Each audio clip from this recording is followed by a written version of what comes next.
Напоминая о важности вакцинации, участковые педиатры и Кажевская амбулатория с самого утра проводят подворовые обходы. В селе на сегодняшний день привито более 1000 детей. Этого, конечно, недостаточно. Подлежат вакцинации от вируса в 2 раза больше. В первую очередь медики рассказывают о том, какие тяжелые последствия остаются после заболевания. Может развиться паралич конечности и в некоторых случаях паралич дыхательных мышц, который, к сожалению, приводит к летальному исходу. Вакцинацию мы ранее непривитым проводим инактивированной вакцины, то есть не живой. Ребенок не может заболеть, не может никого заразить. То есть, в принципе, она безопасна для ребенка. Побочных реакций она не дает. Максимально у нас может быть небольшое покраснение на месте вакцинации и небольшой подъем температуры 1-2 дня. Мария Муталиева в числе ответственных мам. Ребенок в свои 2 года получил все необходимые прививки по календарю вакцинации. Прививать от полиомиелита или нет, такой вопрос в семье не возникал. Я в курсе, что это достаточно сложное и жизнеугрожающее заболевание. И во всем цивилизованном мире оно уже давно отсутствует ввиду того, что люди вовремя прививаются. Знаю, что у нас в стране есть проблемы с прививками, потому что многие люди отказываются. Я, в свою очередь, прежде чем начать прививать своего ребенка, достаточно хорошо изучила вопрос прививок и сейчас с уверенностью их делаю. Все, как положено. Полиомиелит у вас тоже есть? Да, конечно. Да.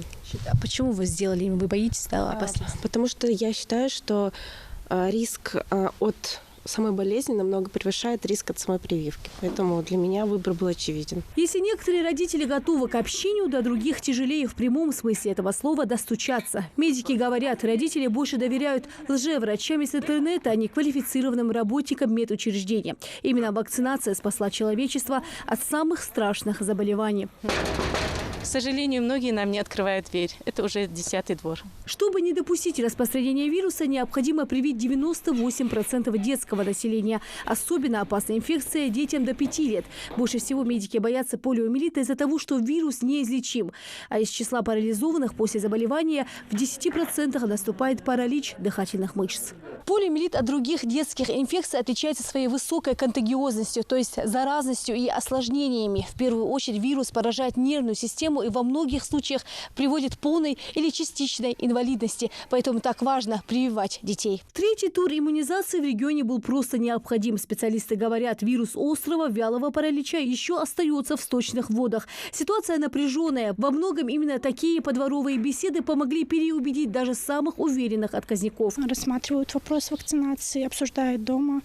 Сейчас обсуждают с врачами, которым они более доверяют, с нашими инфекционистами, которые не ведут прием у нас в поликлинике, но консультируются с ними, и после даже консультации с ними они приходят на прививку. То есть и мы разговариваем, наши врачи разговаривают. Мы принимаем на вакцинацию каждый день с утра до 4 часов на данный момент. Препаратами ранее не привитых детей мы прививаем только инактивированной вакциной пентоксин, то есть неживая вакцина.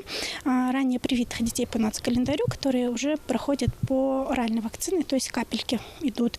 У детей, у которых уже есть ранее инактивированные, у них полностью сформирован иммунитет, и заболеть после оральной вакцины они не могут.